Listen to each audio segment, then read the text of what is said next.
Dan tentunya kita sangat bahagia tatkala mengetahui bahwasanya Majelis Ulama Indonesia telah mengeluarkan fatwa yang tegas tentang haramnya pemahaman pluralisme, liberalisme dan yang lainnya. Meskipun saya katakan bahwasanya fatwa tersebut ya bagi saya kurang kenceng ya, sudah bagus, cuma karena kalau dikatakan haram saja kurang mantap ya. Harusnya pluralisme itu bukan hanya sekedar haram tetapi kekufuran. Ya, karena haram itu bertingkat-tingkat. Ya, kalau dikatakan kekufuran, maka orang masyarakat akan semakin takut untuk mendekatinya ya. Namun alhamdulillah fatwa tersebut sudah keluar dan meskipun dilecehkan atau diejek oleh orang-orang liberal. Pandangan Gus Dur tentang hidup bernegara.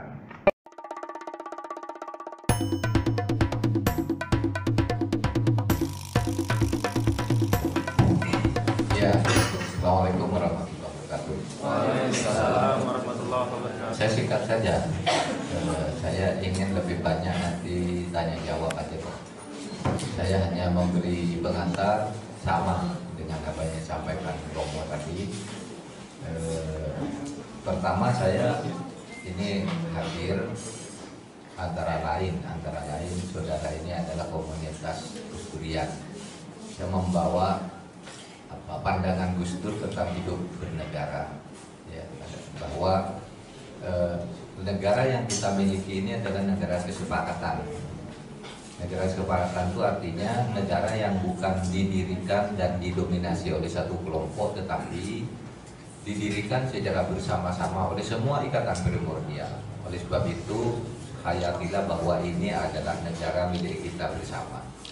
Bukan milik orang Jawa, bukan milik orang Islam, bukan milik orang Kristen saja, bukan milik orang Batak, milik orang Indonesia. Itu ajarannya. Untuk itu, mari kita jaga negara ini sesuai dengan kesepakatan pendiriannya, yaitu negara yang pluralis. Negara yang pluralis yang kemudian melahirkan pluralisme. Pluralitas itu adalah fakta, pluralisme itu adalah paham. Pluralitas itu fakta bahwa kita itu berbeda. Pluralisme itu adalah paham bahwa di dalam keberbedaan itu kita akan hidup bersama tanpa diskriminasi. Jadi bedakan antara pluralisme dan pluralitas.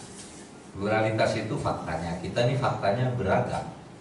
Lalu lahir pluralisme. Di dalam keberagaman itu kita akan bersatu, bekerja sama untuk maju bersama secara gotong royong. Ada kesalahan konsep pluralisme itu. Majelis Ulama misalnya mengatakan pluralisme itu haram. Fatwanya Majelis Ulama itu kan itu, pluralisme itu haram. Ya, Majelis Ulama betul kalau mengartikan pluralisme itu adalah paham bahwa semua, waktu itu kan konsepnya semua agama itu benar, itu pluralisme. Nah, kalau pluralisme diartikan begitu, itu memang haram pluralisme. Tapi pluralisme artinya bukan semua agama benar. Semua agama itu oleh pemeluknya masing-masing diyakini benar. Sehingga kita tidak boleh saling menyalahkan keyakinan orang lain. Nah, itulah pluralisme. Bukan semua benar, tapi kita yakin bahwa semua pemeluk agama itu yakin bahwa agamanya sendiri benar. Oleh sebab itu, karena orang lain yakin, ya sudah kita tidak boleh ganggu. Seperti halnya kita tidak boleh ganggu. Terus di mana? Ya sudah, itu perbedaan akidah, tetapi hal-hal yang sifatnya muamalah itu bersatu sebagai bangsa, ya, sebagai bangsa. Itu yang pokok dari ajaran Gus Dur. Terus bagaimana cara menggerakkan pluralisme itu agar kemajuan bersama dicapai? Ya, caranya adalah demokrasi. Maka Gus Dur itu selain sering disebut sebagai bapak pluralisme, juga dia itu bilang bahwa saya senang disebut sebagai bapak demokrasi, karena pluralisme itu tidak bisa lepas dari demokrasi. Gimana sih artinya? Artinya kita